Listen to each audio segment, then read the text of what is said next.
अब ये कुछ दिन में जांच में और सामने आ जाएगा कि इनको धमकी देने वाले कौन है, पप्पू यादव को धमकी देने वाला कौन है और वहीं बाल संत अभिनव को धमकी देने वाला कौन है।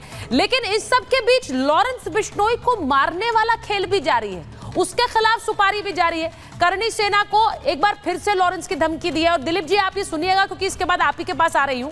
करणी सेना चीफ राज शेखावत ने एक बार फिर से ऐलान किया कि 1 करोड़ की धमकी, 1 करोड़ उसे मिलेंगे जो जेल में बंद लॉरेंस बिश्नोई को मार गिराएगा। अब ये पहले यही वाली बात कही गई थी पुलिस वालों के लिए, अब वहां पर जो कैदी हैं उनके लिए कहा गया है कि अगर कोई कैदी मार गिराएगा लॉरेंस बिश्नोई को तो उसको भी उतना ही इनाम मिलेगा 1 करोड़ का। अब सोचिए, साबरमती जेल में बंद कैदियों को ये ऑफर दे रहे हैं करणी सेना के अध्यक्ष, जिनकी तस्वीर आप यहां देख रहे हैं। अब जेल में लॉरेंस को मारने का ऑफर, इसको लेकर भी एक हड़कंप है। अब साबरमती जेल बहुत सिक्योर जेल है, लेकिन वहां से लॉरेंस के कॉल करने की भी बातें आ रही है। तो क्या यह मुमकिन नहीं है कि कोई उसे मार गिरा सकता है वहां पर या हमला कर सकता है इस तरह की फिरौती की बात करने के बाद, इस तरह की सुपारी के बाद? मैं एक बार दिलीप जी आपके पास आ रही हूं, करणी सेना से जुड़े हुए हैं दिलीप जी जरा बताइए, ये 1 करोड़ की सुपारी का ऐलान कर दिया अब आपके अध्यक्ष ने और कह रहे हैं कि जेल में ही कोई ठोक दे, कोई मार दे लॉरेंस बिश्नोई को। सुचित्रा जी जी बोलिए हेलो, बोलिए। ये जो धमकी आई है, मतलब जो राज सिंह शेखावत जी ने जो बात कही है, वो उसका एक बहुत बड़ा कारण है सोशल में ये आपका मीडिया। और मीडिया में आर भारत में आज से कुछ दिन पहले जो है एक खबर चलाई थी, मेरे ख्याल से 2-3 दिन पहले, कि राज सिंह शेखावत डर गया और ये सब चीजें। और रही बात एक चीज है, वो उन्होंने किस बात पे कही है वो आप उनसे पूछेंगे तो ज्यादा बेहतर रहेगा। रही बात एक चीज ये, मैं आपसे अभी जिस तरह से चर्चा चल रही थी कि ये बात सच्चाई है कि लॉरेंस बिश्नोई के नाम पर जो है लोग अगर धमकी दे रहे हैं उस पर एक जांच होनी चाहिए। अगर कोई भी धमकी देता है तो हर एक कोई लॉरेंस बिश्नोई का नाम ले लेता है, ठीक है ना। देखिए मैं आपको बिल्कुल स्पष्ट बता देता हूं कि कोई भी गैंगस्टर हो, चाहे वो किसी भी जाति का हो, किसी धर्म का हो, गैंगस्टर है। दूसरी बात, किसी को भी धमकी देना, किसी से फिरौती मांगना, आप भी समझ सकते हैं कि जिस प्रकार से इस कुछ समय से ये माहौल चल रहा है, उस पे सरकार को संज्ञान लेना चाहिए और सरकार को एक सख्त कानून लेकर आना चाहिए, ताकि इस तरह की अगर कोई भी बात होती है तो उस पे जांच हो और उसे सजा मिले। पर मुझे एक बात बताइए ना दिलीप जी, आप जेल में कैदियों को उकसा रहे हैं कि वो लॉरेंस बिश्नोई पर हमला कर दें, ये उकसावे वाली कार्रवाई सही है क्या? नहीं, हम कोई नहीं है, नहीं बिल्कुल नहीं, हम नहीं उकसा रहे हैं। और देखो, राज सिंह शेखावत ने जो बात कही है उसमें पूरे एक उनकी एक निजी बयान है, और दूसरे बात है कि हम किसी को नहीं उकसा रहे हैं, हम तो सिर्फ एक चीज बात कह रहे हैं, कोई भी अगर गलत चीज करता है उसको सरकार को उसके सजा देनी चाहिए। हम कोई किसी को नहीं उकसा रहे। नहीं, आप नहीं उकसा रहे हैं, आप कह रहे हैं, लेकिन जैसा कि उन्होंने ये सुपारी की मांग कर दी है, सुपारी रख दी कि भाई पुलिस वाला ही कोई उसे ढेर कर दे। अब सवाल यही है कि लॉरेंस बिश्नोई को लेकर सुनील जी कुछ बोल रहे हैं। सुनील जी बोलिए। सुचित्रा जी, इनके जैसे लोग अगर इस देश में है तो हमको लश्कर तौबा की जरूरत नहीं है, दाऊद की जरूरत नहीं है।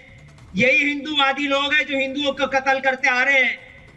अरे बटोगे तो कटोगे, ये चीज दिमाग में डालिए। आप लॉरेंस भैया को मारने की बात कर रहे हो, सुपारी देने की बात कर रहे हो, वो बेचारा 10 साल से जेल में बैठा हुआ है। 3000 सिखों को जब मारा गया था, राजीव गांधी ने मरवाया था, तब वो सिखों का नरसंहार हुआ था, तब आप कहां थे?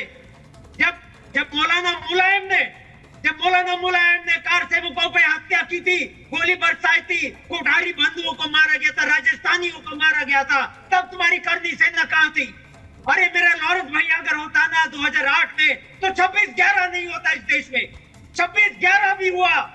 अगर लॉरेंस भैया आ जाए तो डर है। अरे भाई सुनील जी आप बिल्कुल राजनेता की तरह बात कर रहे हैं, चुनाव में एंट्री मारना चाह रहे हैं, आप उसी तरह से बात कर रहे हैं। सुनिए आराम से, इतना गुस्से की जरूरत नहीं है, आराम से बात हो रही है। ये जो राजनीति में एंट्री मारने वाले लोग होते हैं सर, वो इसी तरह से आक्रामक होते हैं टीवी पर।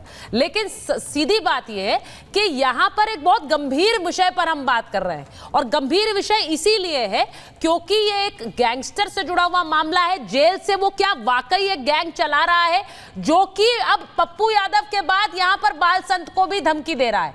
मेरा सवाल आचार्य जी सवाल सबसे बड़ा, एक बहुत से लोग सोशल मीडिया पे बात कर रहे हैं कि भाई इनको बाल संत को क्यों धमकी देगा लॉरेंस बिश्नोई, ये भी चर्चाएं चल रही। आपको 1980 का दशक याद होगा कि जब पंजाब में आतंकवाद था और पूरे विश्व के अंदर हमारे विक्रम सिंह जी बैठे हैं कि जिस भी भारत के अंदर जब सिक्योरिटी चाहिए होती है, एक चिट्ठी दिखाई जाती है कि भाई मुझे बब्बर खालसा की तरफ से एक थ्रेट आया है कि कल वो मुझे अपहरण करने वाले हैं और इस प्रकार का खेल करने वाले हैं। और उसके बाद जब आतंकवाद का पंजाब में स्थिति थी तो हर कोई आदमी बन के कंबल ओढ़ के वहां आ जाता था कि मैं आतंकवादी हूं, इतने पैसे पहुंचा देना। ये स्थिति है, लोग आज की तारीख में जिस प्रकार की स्थिति कर रहे हैं, ये लॉ एंड ऑर्डर की प्रॉब्लम है। वास्तविक तौर पे विक्रम सिंह जी को समझना चाहिए कि लॉ एंड ऑर्डर की प्रॉब्लम है कि जो लोग ऐसी कंप्लेंट कर रहे हैं, मैं कह रहा हूं तुरंत आज भारत के अंदर मैं कहूं नहीं कि बहुत सारे लोगों ने सिक्योरिटी इसी कारण से ली है कि पत्थर में लिपटी हुई एक चिट्ठी आ गई थी घर में साहब, कोई फेंक गया था और उससे हमको सिक्योरिटी चाहिए और हमको गोली मारने का अधिकार हो गया है। ऐसी स्थिति लगातार बन रही है और मैंने बहुत सारे लोगों को ऐसे जानता हूं कि जिन्होंने पत्थर में लिपटी हुई चिट्ठी और डाक खाने में प्राप्त हुई चिट्ठी, आज की तारीख में ईमेल्स का तो दौर चल गया है कि कहां से आ जाती हैं।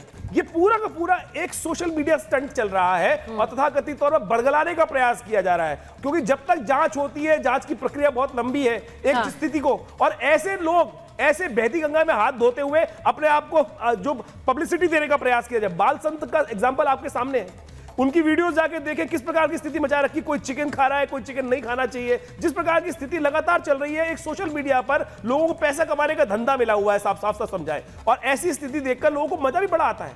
मैं कहूंगा ये एक प्रकार की बीमारी है। आप सुचारिता जी, अभी कुछ दिन पहले 2 महीने से एक नया खेल शुरू हुआ है कि आपको याद होगा कि ईमेल कर दो कि एरोप्लेन में बम है। ये इस प्रकार के जो लोगों को मजा आता है ना, ये बेसिकली बड़े नोटोरियस प्रकार के लोग हैं। नहीं, पर ये आचार्य जी देखिए, ये बड़ा हमारे लिए बड़ा आराम से ये कहना है, क्योंकि देखिए आपने जैसा कहा कि बहुत सी चर्चाएं इस बात को लेकर हो रही हैं। डीजीपी सर, ये कहना कि भाई लॉरेंस बिश्नोई जेल में है, उसके नाम पर बहुत से लोग उगाही कर रहे हैं, ये सत्य हो सकता है, लेकिन इसका मतलब ये नहीं है कि वहां से जो रियल थ्रेट है उसे हम इग्नोर कर दें। एक तो जेल सिक्योरिटी वाले सवाल हैं, दूसरी तरफ के वहां से वाकई भी तो धमकी हो सकती है। हम तो इसे डिसमिस कर रहे हैं कि नहीं, ये तो ऐसे ही सिक्योरिटी के लिए कर रहे हैं, ये अपनी सिक्योरिटी बढ़ाने के लिए कर रहे हैं, और अगर इसको दरकिनार कर दिया जाए और भगवान न करे कुछ घटना हो जाए तो फिर क्या होगा? सुचरिता जी, आपके प्रश्न के 2 भाग हैं और सबसे पहले मैं पहले भाग पे जाऊंगा कि कोई भी धमकी गंभीरता रूप सत्य मान करके गंभीरता से गहराई से जांच होनी ही चाहिए। 99 धमकियां फर्जी हो सकती हैं। अगर एक धमकी फर्जी है और बिल्कुल उस पर कार्रवाई नहीं हुई तो उसमें बहुत बड़ी त्रासदी और विधि हो सकती है। इसलिए ये जाकर के उसको पूरी अनुसंधान उसका किया जाता है, सच्चाई तक जब तक तह तक नहीं। जी डीजीपी सर, आपकी आवाज नहीं आ रही है। धमकी आती है और अपने ऊपर आक्रमण करा करके या पत्थर से ना।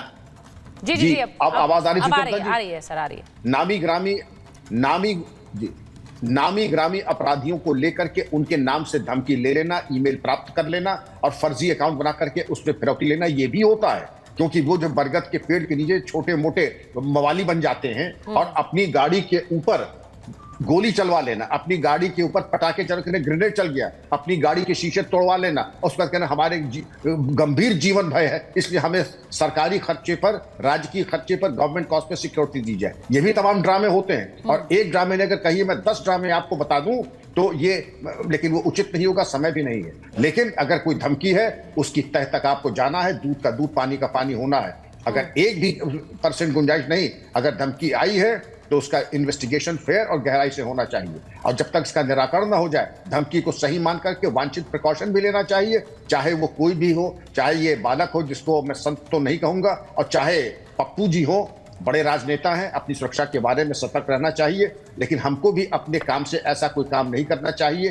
कि हमको मालूम पड़े कि हमारी वजह से कोई स्थिति ऐसी हो जो कि असमंजस की हो।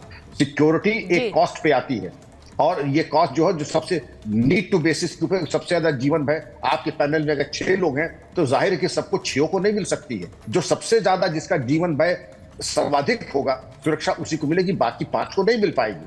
तो इसके बारे में चयन करना होगा। ये चीजें कॉस्ट के ऊपर आती हैं और वास्तविकता के ऊपर, जीवन भय के आकलन के ऊपर आती हैं। मैं एक बार